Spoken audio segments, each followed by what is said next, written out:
కాబట్టి ఈరోజు నేను వారికి విజ్ఞప్తి చేస్తున్నా, రాండి మాట్లాడండి, మంచి చేద్దాం. జరిగిన తప్పులు జరిగినాయి, తప్పులు ఎవరు అని లెక్క పెట్టుకునే దానికంటే తెలంగాణ సమాజాన్ని నిర్మించాలన్న ఆలోచన, తెలంగాణ సమాజాన్ని అభివృద్ధి చేయాలన్న పట్టుదలతో కలిసి పనిచేద్దామని చెప్పి ప్రతిపక్ష నాయకుడికి నేను విజ్ఞప్తి చేస్తున్నా అధ్యక్ష. అదేవిధంగా తెలంగాణ అంటేనే సాహిత్యం, సంస్కృతి ఉద్దండులు, తెలంగాణ ఉద్యమం ఆనాటి నుంచి ఈనాటి వరకు కవులు, కళాకారులు, ఉద్యమకారులు, ఈరోజు ఇక్కడ సభలో ఉన్న కొంతమంది కవులు కూడా బానిసత్వంతో బతుకుతున్నారు. భావ దారిద్ర్యం, భావ బానిసత్వం, వ్యక్తికి ఏదో జరిగిందని వాళ్ళు బాధపడుతున్నారు. వ్యవస్థనే మొత్తం కుప్పగూల్చిన వ్యక్తి పక్కన చేరడం అంటే ఆ కవుల యొక్క భావ దారిద్ర్యం అని నేను చెప్తున్నా అధ్యక్ష. ఏ రోజైనా వీళ్ళు ఎమ్మెల్సీ చూసుకున్నారు తప్ప తెలంగాణ ఉద్యమంలో, తెలంగాణ ఉద్యమాన్ని ఉవ్వెత్తున నడిపించిన గద్దర్ గురించి ఒకరోజు ఆయన మాట్లాడినరా అధ్యక్ష? గూడ అంజయ్య గురించి మాట్లాడినరా అధ్యక్ష? బండి యాదగిరి గురించి మాట్లాడినరా అధ్యక్ష? అందశ్రీ గురించి మాట్లాడినరా అధ్యక్ష? సుద్దాల అశోక్ తేజ గురించి మాట్లాడినరా అధ్యక్ష? గోరె టెంకన్న గురించి ఎప్పుడన్నా ఆలోచన చేసిండ్రా అధ్యక్ష? పాశం యాదగిరి, ఎక్క యాదగిరి, జయరాజులు వీళ్ళందరి గురించి ఎప్పుడన్నా ఆలోచన చేసిండ్రా అధ్యక్ష? జయ హే తెలంగాణ రాష్ట్రీయ గీతం చేస్తామని తెలంగాణ ఉద్యమంలో చెప్పి 10 సంవత్సరాలు ఆయన ఎందుకు చేయలేదు అధ్యక్ష?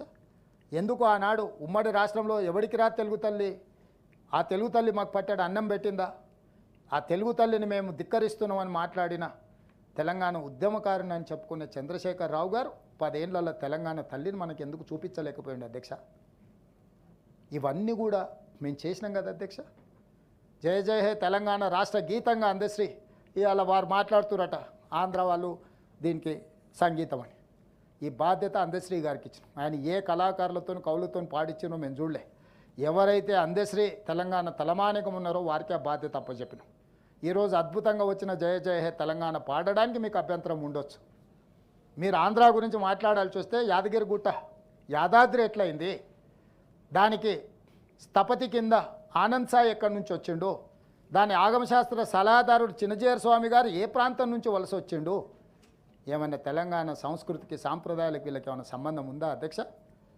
ప్రగతి భవన్ పేరు మీద తెలంగాణ పరిపాలనా భవన్ని హైదరాబాదు నడిగడ్డన కడితే ముఖ్యమంత్రి కుర్చీలో చిన్నజీయర్ స్వామిని కూర్చోబెట్టి సాష్టాంగ నమస్కారం చేసి బోర్ల బొక్కలు పండుకొని తెలంగాణ ఆత్మగౌరవాన్ని చిన్నజీయర్ స్వామి కాళ్ళ దగ్గర తాకట్టు పెట్టిన నీకు సిగ్గు ఉండాలి ప్రతిపక్ష నాయకుడిగా ఉండడానికి అని ప్రజలు అడిగితే ఏం సమాధానం చెప్తావని నేను అడుగుతున్నా అధ్యక్ష. ఇట్లా అనడానికి నాకు కొంత హోదా అడ్డం వస్తుంది, కానీ తెలంగాణ సమాజం అడుగుతుంది అధ్యక్ష. ఎవరి ఆనంద్ సాయి, ఎవరి చిన్నజీయర్ స్వామి, ఎవరు, ఎక్కడి యాదగిరి గుట్ట, యాదగిరి గుట్టను చూపించి యాదగిరి అని పేరు పెట్టుకున్న వాళ్ళు యాదాద్రిగా మారిస్తే వాళ్ళ పేరు ఎట్లా మార్చుకోవాలి అధ్యక్ష? యాదగిరి గుట్టకున్న పవిత్రత మీకు తెలియదా అధ్యక్ష? కోరికలు నెరవేరని వాళ్ళు, లేకపోతే భక్తితో రాత్రి అక్కడ నిద్ర చేసేటోళ్ళు అధ్యక్ష.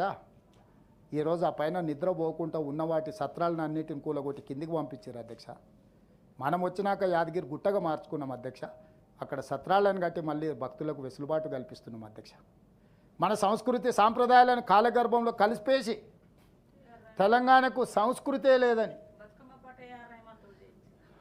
బతుకమ్మ పాట ఏఆర్ రెహమాన్, ఇంకా సరే అట్లా డీటెయిల్స్ ఇస్తే చాలా వస్తాయి, ఇక దాని ఎక్కువ లోతుకు వెళ్ళదలుచుకోలేదు. వాళ్ళ దుఃఖం ఏంది అధ్యక్ష అంటే తెలంగాణ ఉద్యమంలో ఇన్ని మాటలు మాట్లాడుతున్నారు, ఎవరినో సోషల్ మీడియాలో అడ్డగోలుగా అసభ్యకరమైన పదజాలాన్ని వాడిన వాళ్ళు పోలీసులు అరెస్ట్ చేస్తే మీకు అంత దుఃఖం వచ్చిందే. ఇక్కడనే ప్రొఫెసర్ కోదండరామ్ గారు ఉన్నారు, తలుపులు బద్దలు కొట్టి పొలిటికల్ చేసి చైర్మన్గా తెలంగాణ ఉద్యమాన్ని ముందుండి నడిపించి మిలియన్ మార్చ్ను లీడ్ చేసిన ప్రొఫెసర్ కోదండరామ్ తలుపులు ఇరగొట్టి పోలీసులు ఈడ్చుకపోయిన రోజు మీకు ప్రజాస్వామ్యం గుర్తు రాలేదా? మీరా ప్రజాస్వామ్యం గురించి మాట్లాడేది? మీకా తెలంగాణ పట్ల నిబద్ధత ఉన్నది? మీది జాతి, మీది ఒక నీతి. మీరు వచ్చి మమ్మల్ని ప్రశ్నిస్తారు. రండి, కూర్చొని ఎదురుగా నించొని నిటారుగా నిలబడి ప్రశ్నించండి, ఏం సమాధానం చెప్పాలో నేను చెప్తా. తెలంగాణ కోసం కొట్లాడిన వాళ్ళని ఒక్కరినైనా గౌరవించండి. ఆ కొండా లక్ష్మణ్ బాబుజనికి నిలవడానికి నీడనిచ్చి నువ్వు పార్టీ పెట్టుకుంటే నీ ఇంటి స్థలం ఇస్తే, ఆనాడు చంద్రబాబు నాయుడు గారు ఆయన పవన్నే కూలగొట్టిస్తే ఆయన చనిపోయిన రోజు చివరి చూపు కూడా నువ్వు పోలేదు. నీకు ఏమైనా కృతజ్ఞత ఉన్నదా? ఓ గద్దరు, ఓ విమలక్క తెలంగాణ కోసం కొట్లాడితే పీడీ యాక్టులు పెట్టించిన చరిత్ర నీది కాదా? ప్రొఫెసర్ కోదండరామ్ గారు అన్ని రాజకీయ పార్టీలను ఐక్యం చేసి తెలంగాణ సాధిస్తే తలుపులు ఇరగొట్టిన చరిత్ర నీది కాదా? మాలాకటి రాజకీయ నాయకుల మీద పెట్టిన కేసులు వేరు, రాజకీయ ప్రత్యర్థులు మేము మా మీద నువ్వు పెట్టు. ఎట్లా కొట్లాడాలో మాకు తెలుసు, ఎట్లా ఎదుర్కోవాలన్న కేసుల గురించి తెలుసు. కానీ తెలంగాణ ఉద్యమకారుల మీద, తెలంగాణ కోసం సర్వం ఒడ్డిన వాళ్ళ మీద నువ్వు పెట్టిన అక్రమ కేసులు, నీ నిర్బంధాలు అప్పుడే మర్చిపోయినావా చంద్రశేఖరరావు? అప్పుడే తెలంగాణ సమాజం మర్చిపోయిందని మీరు భావిస్తే అది మీ అమాయకత్వం. అందుకే అధ్యక్ష, ఈరోజు తెలంగాణ తల్లిని ప్రగతి ఈరోజు అంబేద్కర్ సచివాలయంలో పెట్టుకున్నాం. రాబోయే రోజుల్లో ప్రతి జిల్లా కలెక్టర్ ఆఫీస్లో, జిల్లా ఎస్పీ కార్యాలయాల్లో తెలంగాణ తల్లిని ఆవిష్కరిస్తాం. తెలంగాణ ప్రజలకు తెలంగాణ తల్లిని అంకితం చేస్తాం. ఆ తెలంగాణ తల్లి స్ఫూర్తితోనే తెలంగాణ ప్రజాపాలన కొనసాగుతుంది. తెలంగాణ తల్లి మా కన్న తల్లి లాంటిది. వజ్ర వైదూర్యాలతో, కిరీటాలతో, భుజకీర్తులతో మా అమ్మని నేను ఎన్నడూ చూడలేదు అధ్యక్ష. సామాన్యమైన రైతు కుటుంబం నుంచి వచ్చిన నా తల్లి ఎట్లుంటుందో ఈరోజు నా తెలంగాణ తల్లి కూడా అట్లనే ఉంది. సామాన్య జనబాహుల్యంలో నుంచి వచ్చిన దర్పం ఉట్టిపడుతుంది తెలంగాణ తల్లిలో. ఆమెనే మా తెలంగాణ తల్లి. నడుము బిగించి వ్యవసాయానికి ప్రతీకైన తెలంగాణ తల్లి తెలంగాణ సంస్కృతికి ప్రతీక అవుతుంది తప్ప దొరల సంస్కృతి కాదని నేను చెప్పదలుచుకున్నాను అధ్యక్ష. కాళోజీ గురించి అప్పుడప్పుడు కవిత్వాలు చెప్తుంటారు. కాళోజీ కళాక్షేత్రాన్ని 10 ఏళ్ళలో కట్టలేదు అధ్యక్ష. ఆ కాళోజీ కళాక్షేత్రాన్ని కూడా మేము పూర్తి చేసినాం అధ్యక్ష. అందుకే ఈరోజు జయ జయ హే తెలంగాణ అయినా ఆనాడు తెలంగాణ ఉద్యమం సందర్భంగా బండ్ల మీదనే కాదు, తెలంగాణ యువకుల గుండెల మీద టీజీ రాసుకొని తెలంగాణ ఉద్యమాన్ని ముందుకు నడిపించారు అధ్యక్ష. నీ స్వార్థం కోసం, నీ పార్టీ కోసం టీజీని కాస్త టీఎస్గా మార్చి రాజకీయ దివాలా కోరుతనాన్ని నువ్వు ప్రదర్శిస్తే తెలంగాణ ఉద్యమ స్ఫూర్తిని ప్రదర్శించిన మేము టీజీ అని తిరగరాసిన అధ్యక్ష తెలంగాణ చరిత్రను. యాదాద్రి అని నువ్వు ఆంధ్ర సంస్కృతిని తీసుకొస్తే మా తెలంగాణ బిడ్డల గుట్ట యాదగిరి గుట్టగా మళ్ళీ మేము మార్చుకున్నాం అధ్యక్ష. నువ్వు మా చరిత్ర మీద మన్ను గప్పుతున్నా అనుకుంటున్నావేం? తాత్కాలికంగా నివురు గప్పినట్టు ఉండొచ్చు తెలంగాణ సమాజం, కానీ అది శాశ్వతం కాదు. చంద్రశేఖరరావు గారు గవర్నర్ గారు ప్రసంగంలో ఈ అంశాలను అన్నింటినీ పొందుపరిచింది కాబట్టే వారికి వచ్చి చర్చలో పాల్గొనడానికి మనసొప్పక వారు ముఖం చాటేసిండ్రు. ఏది ఎట్లయినా అధ్యక్ష, మా సభ్యులందరికీ, ఇక్కడ ఉన్న మిత్రులందరికీ నా సూచన ఇది: కేంద్ర రాష్ట్ర ప్రభుత్వాల యొక్క సత్సంబంధాలు, గవర్నర్ వ్యవస్థల్ని మనం ఏర్పాటు చేసుకున్నాయి, వాటిని గౌరవించుకోవాల్సిన బాధ్యత మనది. గవర్నర్ ఎవరున్నారని కాదు, గవర్నర్ వ్యవస్థ, ఆ వ్యవస్థను గౌరవించాల్సిన బాధ్యత మనది. కాబట్టి ఈరోజు గవర్నర్ గారి ప్రసంగానికి ధన్యవాదాలు తెలుపుతూ ప్రవేశపెట్టిన తీర్మానాన్ని మీరందరూ ఏకగ్రీవంగా ఆమోదించాల్సిందిగా, అండగా నిలబడాల్సిందిగా, తెలంగాణ పునర్నిర్మాణంలో మీ అందరి సహకారం ఉండాలి. ఈ ప్రభుత్వం మీది, మనది. ఈ ప్రభుత్వం 100% మీ సూచనలు, సలహాలు తీసుకొని ముందుకు వెళ్తుంది. మీ అందరి ఆశీర్వాదం ఈ ప్రభుత్వానికి ఉండాలి. తెలంగాణ రాష్ట్రాన్ని అభివృద్ధి పదం వైపు నడిపిస్తామని తెలియజేస్తూ తమ దగ్గర సెలవు తీసుకుంటున్నాను అధ్యక్ష. ధన్యవాదాలు. Any clarifications? మరణ గారు. థ్యాంక్ యూ అధ్యక్ష. గవర్నర్ గారి ప్రసంగానికి ధన్యవాదాలు తెలిపే తీర్మానంలో భాగంగా ముఖ్యమంత్రి గారు ప్రభుత్వం తరఫున ఇచ్చినటువంటి వివరణలో చాలా కులంకషంగా 15 నెలల పాటు రాష్ట్ర ప్రభుత్వం చేసినటువంటి కార్యక్రమాలని ఏకరువు పెట్టడం జరిగింది అధ్యక్ష. అయితే ఇక్కడ ప్రభుత్వానికి నేను ఒక సూచన చేయదలుచుకున్నా అధ్యక్ష. 2014 నుంచి 2024 వరకు తెలంగాణ రాష్ట్రంలో బీసీలకు జరిగిన కేటాయింపులు, పెట్టిన ఖర్చులు అధ్యక్ష చాలా భయంకరంగా ఉన్నాయి అధ్యక్ష. ఓబీసీల హాస్టల్స్ మెయింటెనెన్స్ కోసం 3,915 కోట్ల రూపాయలు కేటాయిస్తే ఖర్చు పెట్టింది 2,914 కోట్ల అధ్యక్ష. బతుకమ్మ చీరల కోసం 5,120 కోట్ల రూపాయలు నిధులని చెప్తే 2,168 కోట్లు ఖర్చు పెట్టారు అధ్యక్ష. ఇక్కడ ఎంబీసీ ఫైనాన్స్ కార్పొరేషన్ చూసుకుంటే అధ్యక్ష 3,850 కోట్లు అని చెప్పి 2018లో పెట్టారు అధ్యక్ష. కానీ రిలీజ్ చేసింది 601 కోట్లు అయితే ఖర్చు పెట్టింది 19 కోట్ల అధ్యక్ష. నాయ్ బ్రాహ్మణ ఫెడరేషన్కి 760 కోట్ల రూపాయలని చెప్పి నిధులు అన్నారు అధ్యక్ష. 83 కోట్లు ఖర్చు పెట్టిరు. అందులో 75 కోట్ల రూపాయలు కరెంటు బిల్లులకే వాపసు తీసుకున్నారు అధ్యక్ష. ఇక్కడ గౌడ కార్పొరేషన్కు 186 కోట్ల రూపాయలు అని చెప్పి పెట్టిరు అధ్యక్ష. 18 కోట్ల రూపాయలు ఖర్చు పెట్టిరు అధ్యక్ష. వడ్డెర కార్పొరేషన్కి 70 కోట్ల రూపాయలు నిధులు ఇస్తున్నామని చెప్పి 17 కోట్ల రూపాయలు ఖర్చు పెట్టిరు అధ్యక్ష. సగర కోఆపరేషన్ కూడా 33 కోట్లు అని చెప్పి 4 కోట్లు ఖర్చు పెట్టిరు అధ్యక్ష. బోయా కార్పొరేషన్కి 35 కోట్లు అని చెప్పి 27 కోట్లు రిలీజ్ చేస్తున్నామని చెప్పి 5 కోట్లు ఖర్చు చేసిరు అధ్యక్ష.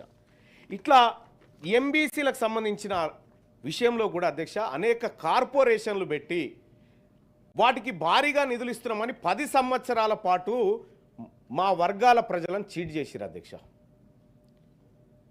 పోయిన బడ్జెట్లో మనం కూడా ఈ గవర్నమెంట్ కామారెడ్డి డిక్లరేషన్లో భాగంగా బీసీలకు ప్రతి ఏడాది 20,000 కోట్ల రూపాయలను బడ్జెట్లో పెడతామని చెప్పడం జరిగింది అధ్యక్ష. కానీ పోయినసారి దాన్ని 9,000కే కుదించడం జరిగింది అధ్యక్ష.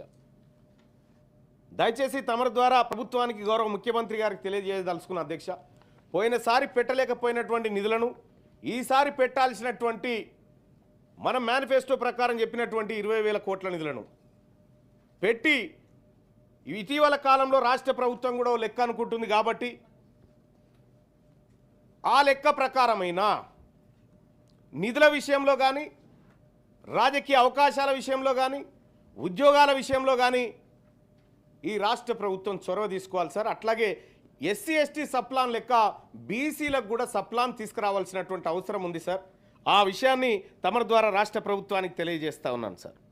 ఇక బీసీలకు సంబంధించినటువంటి సార్ కాంట్రాక్టర్లు సార్, ఇదే కామారెడ్డి డిక్లరేషన్లో 42% పనులను ఎస్ సార్ అదే విషయంలో సార్ క్లారిఫికేషన్ విషయంలోనే సార్ ఇవి నాకు కనిపించలేదు సార్, అందుకోసమే చెప్తా ఉన్నా. 42% కాంట్రాక్ట్లను బీసీ కాంట్రాక్టర్లకు ఇస్తామని చెప్పి మనం అనుకున్నాం సార్. కానీ గవర్నర్ గారి ప్రసంగంలో అది కనిపించలేదు సార్. దయచేసి అది కూడా ఉంటే బాగుండేది అనేది ఒక మాట చెప్తా ఉన్నా సార్. ఇక ఇంకొక కీలకమైనటువంటి విషయం సార్, గత ప్రభుత్వాన్ని ప్రజలందరూ తిరస్కరించి ఉద్యోగులందరూ తిరస్కరించి సబ్బండ వర్గాలు తిరస్కరించి ప్రధానంగా ఉద్యోగులు కీలక పాత్ర పోషించారు అధ్యక్ష. కానీ వాళ్ళు కొద్దిగా ఇబ్బంది పడతా ఉన్నారు అధ్యక్ష. వాళ్ళ సమస్యలు పూర్తి స్థాయిలో పరిష్కారం కాలేక అనేక ఇబ్బందులు పడతా ఉన్నారు. వాళ్ళ డిఏలు పెండింగ్లో ఉన్నాయి అధ్యక్ష. ఉద్యోగుల పెండింగ్ బిల్లులు చాలా కాలంగా చెల్లింపులు లేకుండా అట్లా పేరుకపోతూ ఉన్నాయి. రిటైర్ అయినటువంటి ఉద్యోగి ఏడాది కాలం నుంచి బెనిఫిట్స్ కోసం ఎదురు చూస్తూ ఉన్నాడు అధ్యక్ష. ఇట్లా అనేక రకాలైనటువంటి సమస్యలు మనల్ని నమ్ముకున్నటువంటి అంటే మనం ఏదైతే ప్రజలకు హామీ ఇచ్చినామో ఆ హామీలను నమ్ముకున్నటువంటి ప్రజల నుంచి వస్తున్నటువంటి ప్రశ్నలు అధ్యక్ష.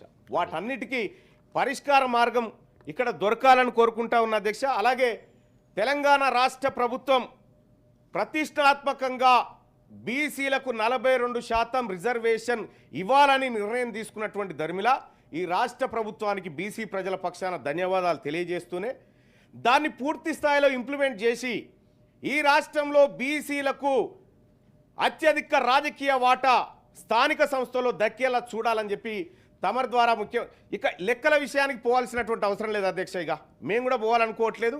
రాష్ట్ర ప్రభుత్వం ఏదో లెక్క అంటుంది, మేము గౌరవిస్తున్నాం.